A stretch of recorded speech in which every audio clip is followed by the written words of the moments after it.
For joining us. We have team coverage on all of these angles for you tonight. Heather Walker talked with Abigail's parents. Ken Kolker has new details about what Jason Dalton told police after his arrest.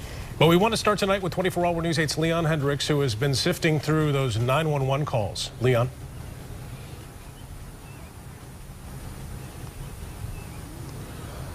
Brian and Susan, good evening. Some of the unsung heroes in all of this are the 911 dispatchers here in Kalamazoo County, the people who took the first calls from those who were experiencing terror that night.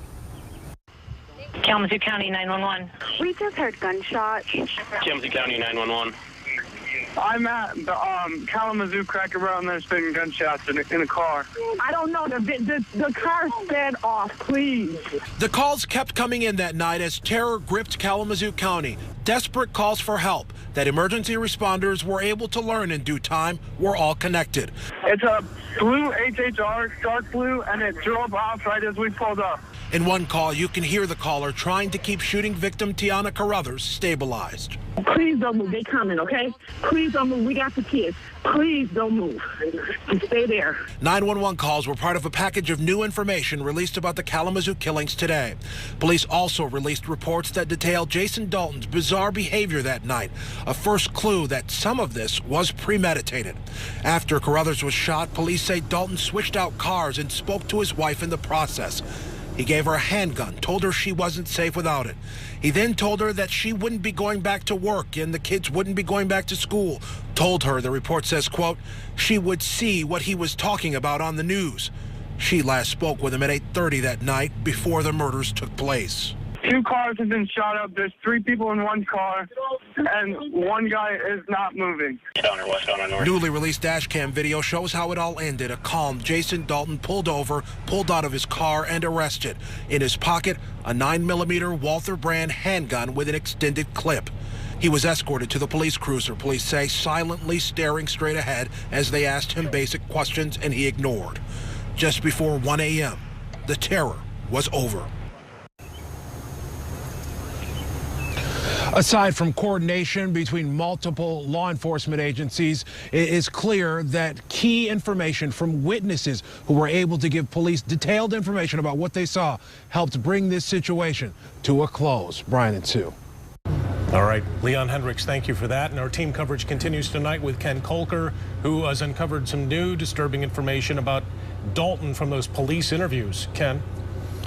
Yeah, this report here was released by the Kalamazoo City Attorney's Office this afternoon, and it reveals some of the disturbing things that were said during the interviews in the hours after the mass killings. Dalton told police little at first, pleading the Fifth Amendment, but police kept pushing, saying the families of his victims and his family deserved answers. He softened a bit, saying he did not know a child had been shot and that he was sorry for that. But then it quickly turned bizarre. Dalton told police that the Uber app on his phone had taken over. He had only recently started driving for Uber and spent that night picking up and dropping off fares, all during that shooting spree. He said he saw the Eastern Star symbol, then the devil pop up on his phone through the Uber app. He described the devil as a quote-unquote horned cowhead that would give him assignments.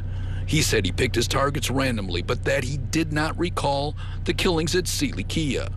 But he told police he remembered the shootings at the Cracker Barrel, says he never aimed and didn't remember the feeling of the gun in his hand, only the sound of pop, pop, pop.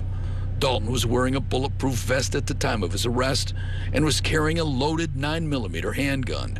He told police he did not get into a shootout with them because the color of the Uber app went from black to red.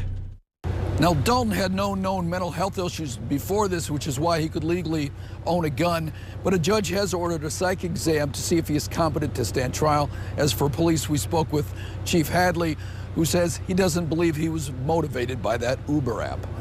Live in Kalamazoo, Ken Kolker, 24-Hour News 8. All right, Ken. Yeah. Now, more questions rather than answers in a very complex case. Ken Kolker reporting live. Thank you for that.